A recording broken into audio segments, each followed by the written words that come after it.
क्या क्या प्रॉब्लम्स आती हैं, क्या क्या चीजें फेस होती हैं क्लाइंट को डील करने में। अगर किसी क्लाइंट को आपको डील करना होता है, किसी क्लाइंट के क्वेश्चंस का आंसर देना, तो क्या क्या प्रॉब्लम फेस होती है?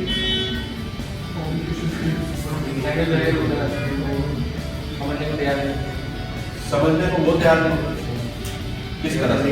हमको आज तक आप ये करते आए कि हमें तो ऐसे ही बताया, ये भी तो ऐसे ही होती है, आगे बढ़ा पाओगे, लेकिन मुझे तो ऐसे बताया ये तो अगर अंडरस्टैंडिंग नहीं हो, समझ नहीं क्या लैंग्वेज वेरी अलग है।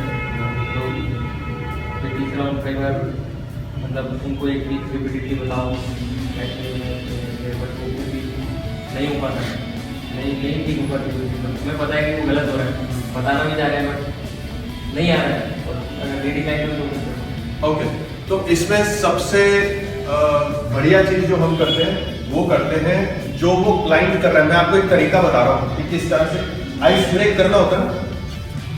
एक हमारे और क्लाइंट के बीच में एक दीवार होती है, वो दीवार है ना बर्फ की होती है, ठीक है। वो बर्फ की दीवार जब तक हम ब्रेक नहीं करेंगे वो हमसे कनेक्ट नहीं होगी।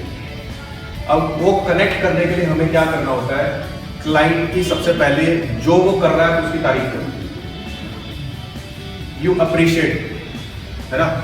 जब आप उसको अप्रिशिएट करते हो वो आपको सुनने को रेडी होता है। सबसे पहले अगर आप किसी क्लाइंट के पास जा रहे हो, आप देख रहे हो वो गलत कर रहा है, आप कह रहे हो नहीं सर ये गलत है, ऐसे सही है, तो कहेगा भाई तू कौन,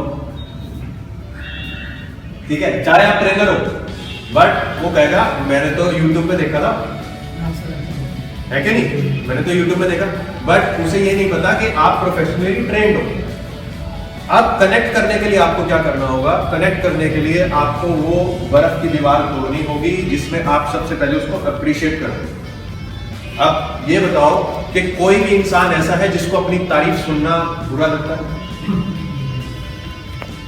अगर आप कोई एक्सरसाइज कर रहे हो, मैं आपको स्ट्रेट फॉरवर्ड बोल दूं कि भाई गलत कर रहे हैं, तो आप क्या कहोगे? कभी कि कभी वेट छोड़ देते हैं और उसके फिर क्या ऐसा क्या गलत किया, ऐसा क्या गलत किया भाई, आपको कैसे पता है कि नहीं? तो आप पहले उसको अप्रिशिएट कर रहे हो कि सर मैडम आप जो कर रहे हो बहुत सही कर रहे हो, है ना। बट इसमें अगर आप ये चेंज करके देखो तो आपको इस तरह से इफेक्ट आएगा। आपने क्या किया, हल्का सा अपना कम्युनिकेशन लेवल को चेंज किया, राइट, कि आप जो कर रहे हो बहुत बढ़िया कर रहे हो, बट अगर इसको इस टेक्निक से करेंगे तो और ज्यादा अच्छा रिजल्ट आने के चांसेस हैं।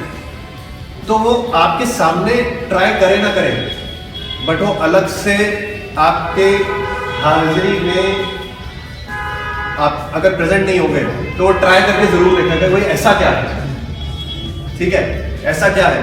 आपने ये ह्यूमन नेचर है, ईगो बीच में आ जाती है, ठीक है।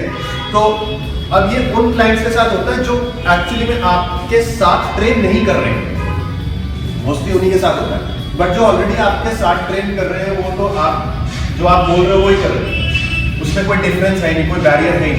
बट जो क्लाइंट जिनको आपने नया personal training for example pitch कर रहे हो या उनको पर्सनल ट्रेनिंग देना है, या आप सोच रहे हो कि हाँ मैं इस क्लाइंट में चेंज ला सकता हूँ, उसको अगर आप अप्रोच कर रहे हो या आप किसको गलत करते हो देख रहे हो, वहां पे थोड़ा सा बैरियर है, राइट। उसको आप इसी तरह से टैकल कर सकते हैं।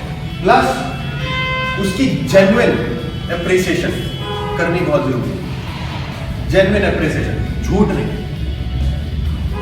और जो चीज जेन्युइन है अगर वो आप सामने बताते हैं तो बहुत बहुत बहुत ही बड़ा डिफरेंस आप देखेंगे कि लोग आपके साथ जुड़ना चाहेंगे, लोग आपको पसंद करेंगे जब किसी की आप जेन्युइन एप्रिसिएशन करो। जैसे फॉर एग्जांपल मैं अगर मयंक को कहूं कि मयंक आपकी जो कैप है ना वो बहुत सही लगी है कि अभी क्या रिएक्शन आया, स्माइल आया।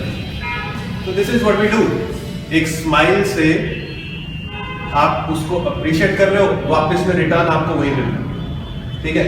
अभी डेली आप किसी नई चीज पे उसको अप्रिशिएट कर रहे हो, रोज टोपी पे तो नहीं कर सकते ना, ठीक है। वो कहेगा यार ये तो क्या कर रहा है मेरी टोपी, इसको बोलता भाई नहीं ले नहीं, तो वो नहीं हो सकता। जेन्युइन चीज। कल को अगर ये कोई एक्सरसाइज की टेक्निक बहुत अच्छी कर रहे हो तो आपको नहीं पता तो आप उसको अप्रोच कर सकते हो कि सर यार ये टेक्निक मुझे नहीं पता, ये आपने कहां से सीखी, आप बताइए क्या है। क्लाइंट से पूछ सकते हो। ईगो क्लैश कभी नहीं होना चाहिए, इस इंडस्ट्री में तो नहीं होना चाहिए। You have to be a very good learner, आपको सीखनी है, ठीक है। तो कई बार नई एक्सरसाइज क्लाइंट भी आपको बता देता है, कई बार आप उसको चीजें सिखाते हो। So this is a common platform, ठीक है। अब सबसे अच्छी बात क्या है, क्लाइंट अगर वो नई चीज आपको सिखा रहा है ना, उसने वो देख सुन के करी हुई है, बट उसको उसकी बायोमैकेनिक्स और उसके अंदर क्या है वो नहीं पता। अब उस चीज को आप पकड़ के अपनी साइंटिफिक थ्योरी लगा सकते हो कि क्या इसकी बायोमैकेनिक्स है, किस तरह से ये चीज वर्क करती है। अब उसमें कुछ करेक्शन करनी है, वो वापस से आपको वही चीज डिलीवर कर सकते हैं। This is how we do, है ना। और हम किस तरह से एक्सरसाइज नहीं निकालते हैं, नई एक्सरसाइज हम कहीं से देख सुन के नहीं निकालते, नई एक्सरसाइज हम अपने ऊपर प्रैक्टिकल करके निकालते हैं, है ना।